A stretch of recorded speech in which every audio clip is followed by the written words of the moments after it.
A dead man lying in bed, with a strangled neck, tied by a rope.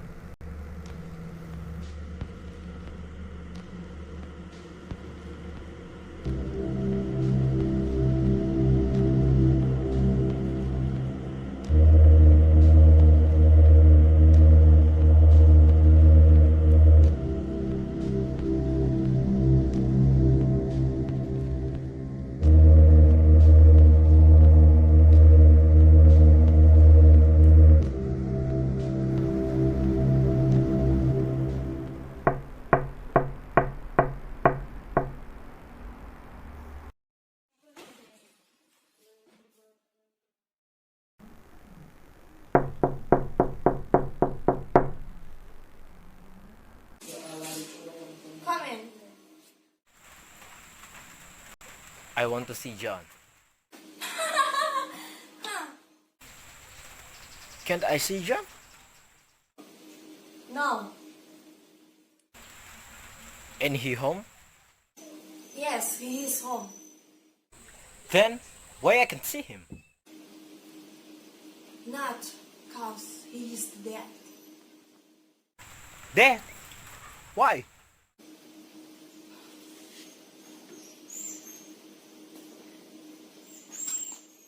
What did he die of? I don't know.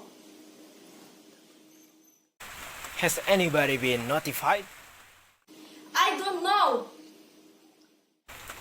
Somebody slipped a rope around his neck and strange him and you didn't wake up? Didn't. I don't wake up.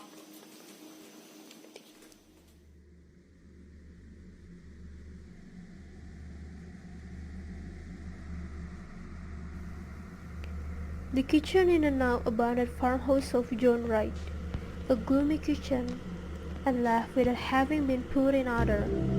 Unwashed pans under the sink, a loaf of bread outside the bread box, a dish towel on the table, are signs of incompleted work.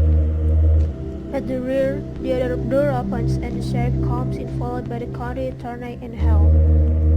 The sheriff and Hal are men in middle life. The county attorney is a young man. All are much bundled up and go at once to the staff. They are followed by the two women. The sheriff's wife first. She is a slight, weary woman, a thin, nervous face. Mrs. Hale is larger and would ordinarily be called more comfortable looking, but she is disturbed now and looks fearfully about as she enters. The women have come in slowly and stand close together near the door.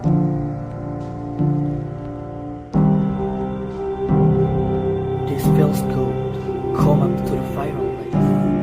I'm not cold. Mr. Hell, before we move things about you explain to Mr. Henderson just what you saw when you came here yesterday. By the way, has anything been moved? Are things just as you left them yesterday? It just said when you dropped it below zero last night, I thought I'd better send Frank out this morning to make a fire for us. No use getting pneumonia with the big case, but I told him not to touch anything except the stuff. Somebody should have been left here yesterday. Oh, yesterday when I had to send Frank to our center for that man went crazy, and I want you to know I had my hands full yesterday. I know you could get back from by today, and as long as I went over everything. Well, Mr. Hell, just tell us what happened when you come here yesterday. Harry and I started to the top. We came along the road from my place, and as I got here, I say, I'm going to see if I get John. Right to go in the party tower. I guess you know about how much he taught himself, but I thought maybe I went to the house and talk about it before his wife. Let's talk about the plan. Mr. Hell, I don't want to talk about that, but tell now just what happened when you got to the house. I didn't see or hear anything. I knocked the door and still wasn't quiet inside. I knew they must be up. It was past 8 o'clock, but I opened the door, this door, and there is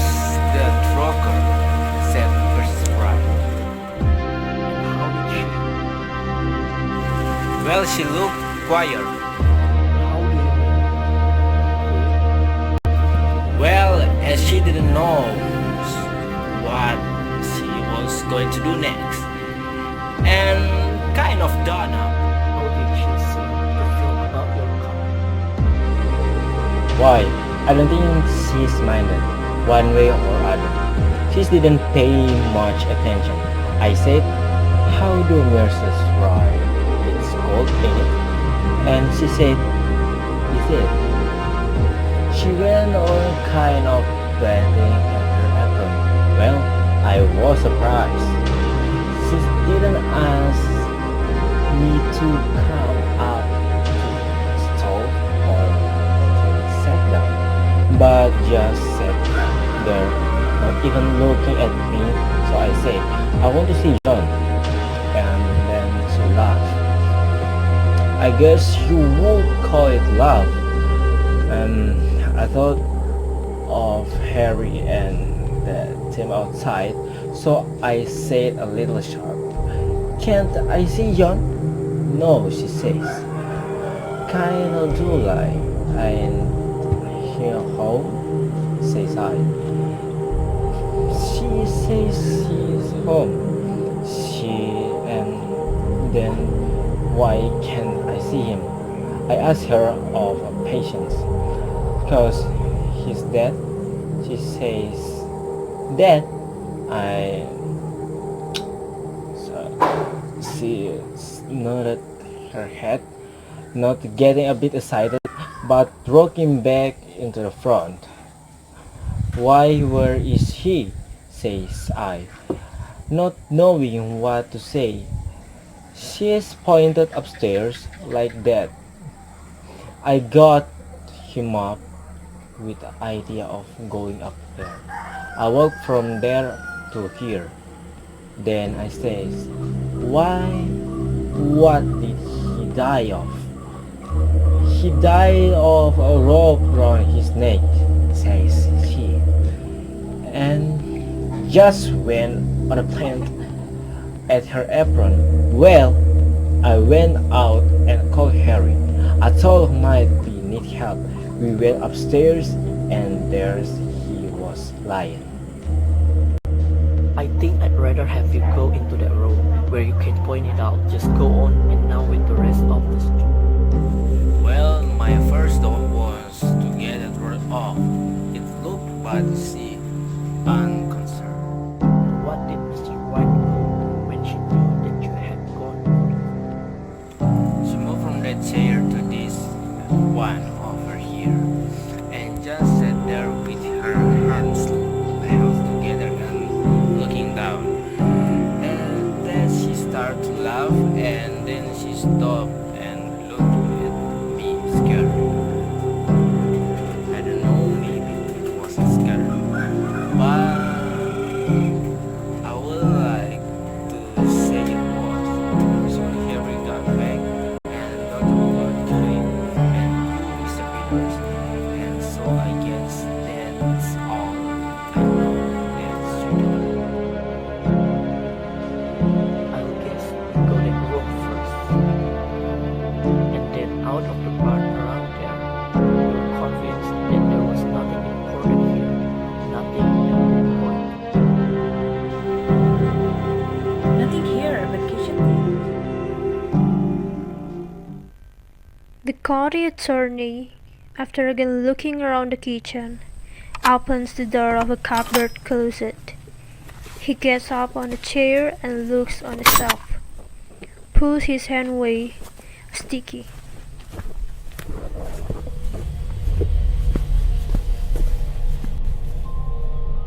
Here's a nice mess.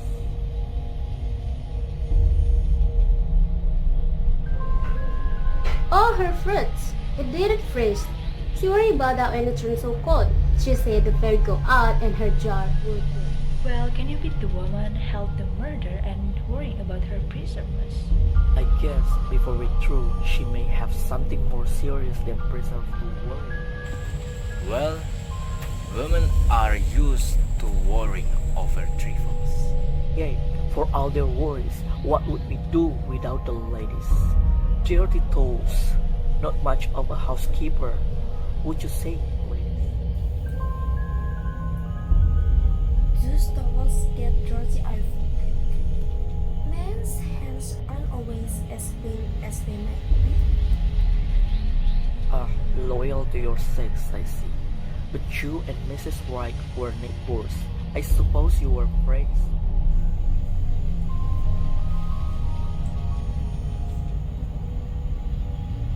I have not seen much of her of late years. I've not been in his house. It's more than a year.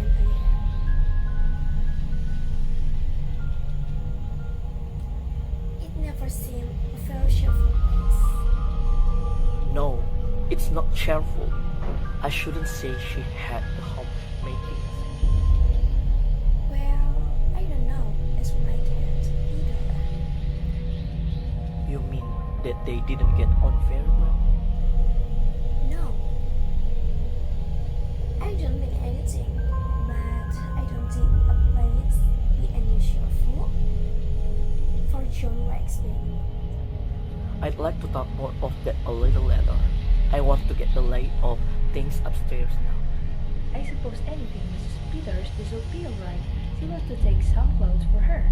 A few little things. We left in such a hurry yesterday. Yes, but I would like to see what you take, Mrs. Peters, and keep an eye out for anything that might be of use to us. Yes, Mrs. Henderson? The woman raised the man's steps on the stairs, then looked about the kitchen. I had to have men coming into my kitchen, snooping around at places.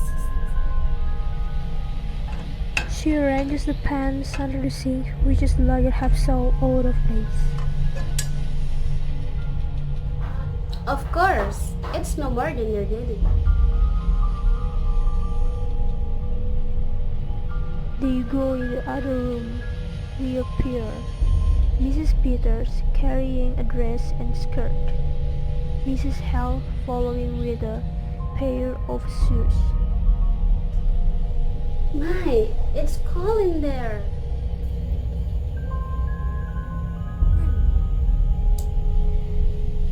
Right was close. I think maybe that's why she gets so much to herself. She didn't even belong to the ladies. I suppose she felt she couldn't do her part. She used to wear pretty clothes and be lively. When she was Minnie Foster, one of the town girls singing in the choir. But that was 30 years ago. She said she wanted prawn. Funny thing to want, for there isn't much to get you done in jail. Kinda knows, but I just supposed to make her feel more neutral. She said they was in a top drawer in this cupboard, yes, here, and then her little shoulder was hung behind the door. Yes, here it is.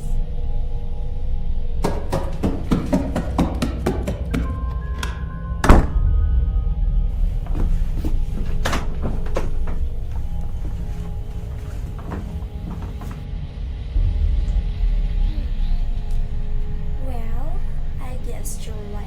Didn't wake when they was sleeping there, rope under his neck. No, it's strange. It must have been done out of curtains here. They say it was such a funny way to kill a man ringing it up like that. Well, I don't see any signs of danger around here. It's right to hear.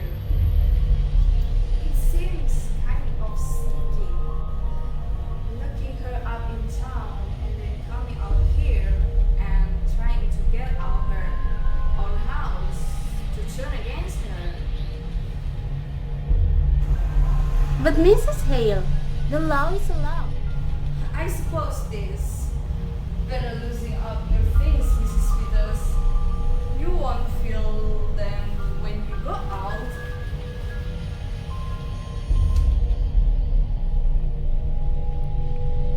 Mrs. Peters takes off her fur tippet, goes to hang it on hook at the back of room, stands looking at the under part of the small corner table.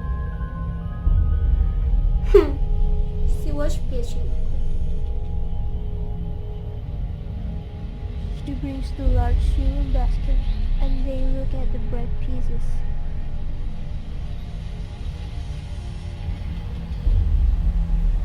Pretty, isn't it? I wonder she was going to cut it or just know it.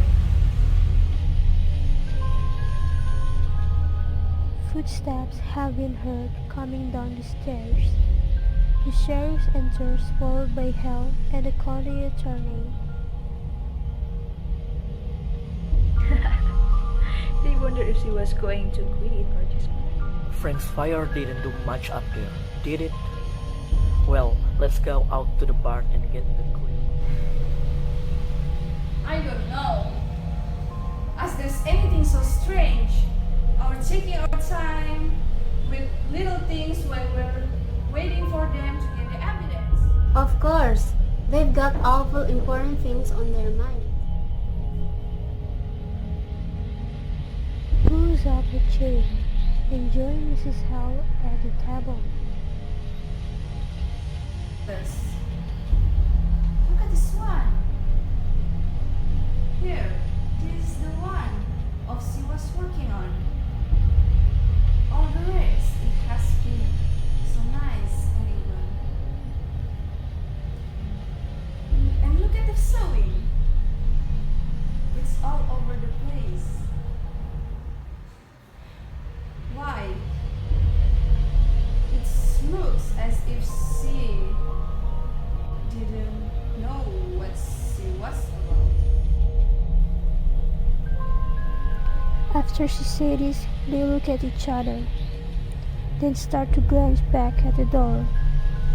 After an instant, Mrs. L has pulled at the note and ripped the sewing. Mrs. Peters, what do you suppose she was so nervous about? Oh, I don't know. She was so nervous. I sometimes shout out of the choir when I'm just tired. Well, I must get their things wrapped up. I wonder where I can find a piece of paper and string. Why? Here's a bird cage. Did she have a bird, Mrs. Hale? Seems funny to think of a bird here, but she must have had one, or why would she have a cage? I wonder what happened to it.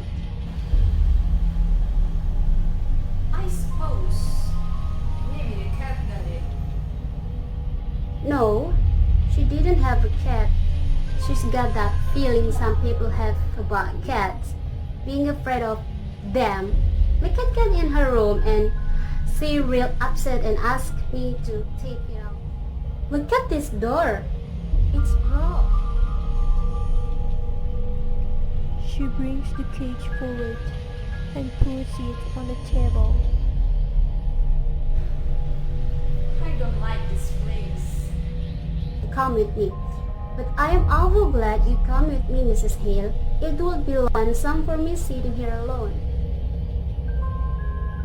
But I tell you what I do wish, Mrs. Peters. I wish I had come over to here sometimes when she was still here.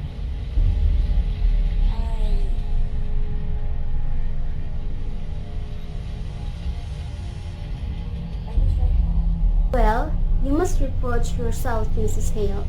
Sometimes we just don't see how it is with other folks until something comes up. We think the cat got it. He didn't drink and kept his word as well as most, I guess. And he paid his debts. But he was a hard man, Mrs. Peters. Just to pass a time of day with him, I could not win. I should think she would have wanted the bird. But what do you suppose went? I don't know, unless it got sick and died. She reaches over and swings the broken door, swings it again. Both women watch it.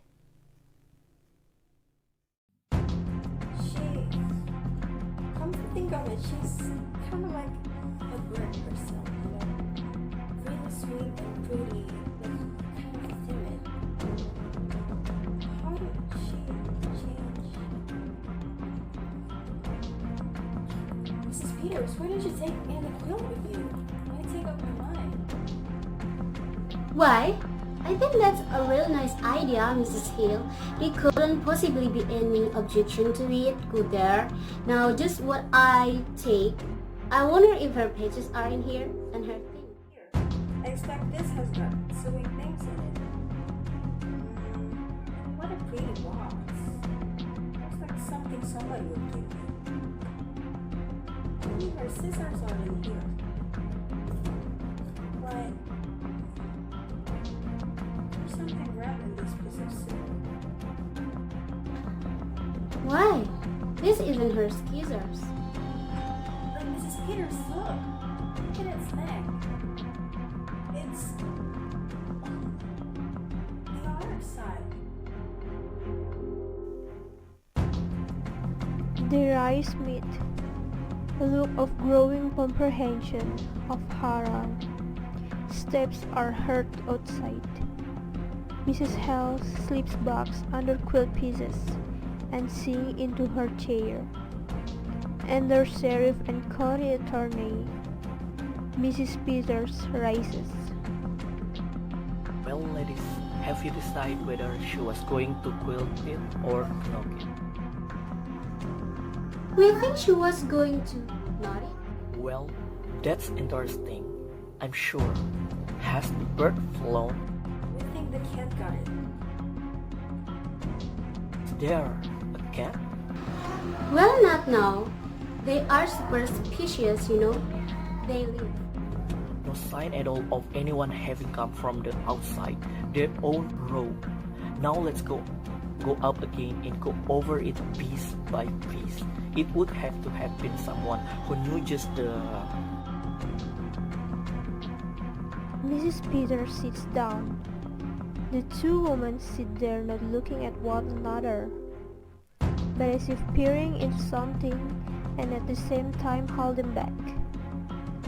When they talk, it is in a matter of feeling their way over straying ground, as if afraid of what they are seeing, but as if they cannot help saying it.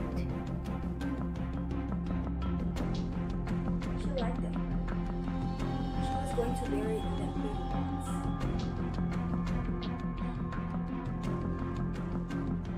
I wonder how it would feel. She never seemed to have any children. No. Bright wouldn't like that bird. The thing that sang. She used to sing too. Who killed that too? We don't know who killed the bird. We don't know. I knew John Wright.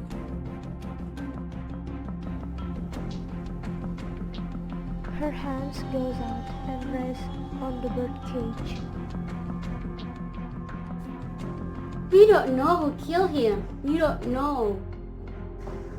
I know what stillness is. When we homesteaded in Dakota and my first baby died after 2 years old. And I, with me, no other than. How soon do you suppose they'll withdraw? Looking for evidence? I know what stillness is. The law has got to punish crime, Mrs. Hale. Oh, I wish she'd seen me Boston when she wore that white dress with the ribbons. And she stood up there in the choir and sang. I wish I'd come over here sometimes once in a while. That's a crime. That's a crime. Who's going to punish me? We mustn't take on. I might have known she needed help. I know how things can be for a woman. I tell you, it's clear, Miss Peters. We live close together and we live far apart. We all go through the same things. It's just a different kind of the same things. If I was you, I would not tell her fruit was gone. Tell her it ain't. Tell her it's alright. Take this. to prove to her. She may never know where it was broken. My, it's good the man called on her ass.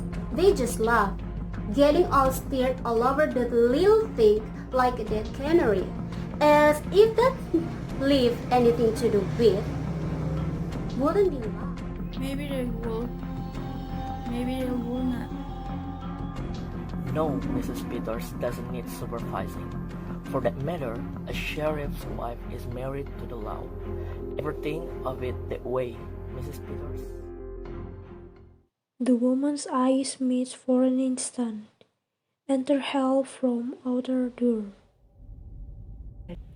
Do you want to see what Mrs. Peter is going to take? Oh, I guess they are not very dangerous things the ladies have picked out. No, Mrs. Peters doesn't need supervising. For that matter, a sheriff's wife is married to the law. Everything of it that way, Mrs. Peters. Not just that way. Married to the law. I just wanted to come in here a minute, yours. We ought to take a look at the windows. Oh, windows.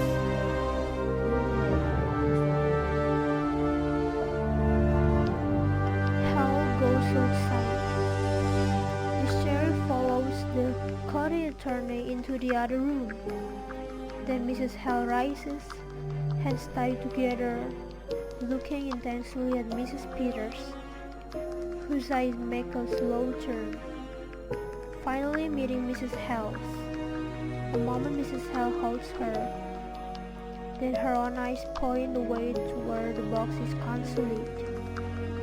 Suddenly Mrs. Peters throws back quill pieces and tries to put the box in the bag she is wearing. It is too big.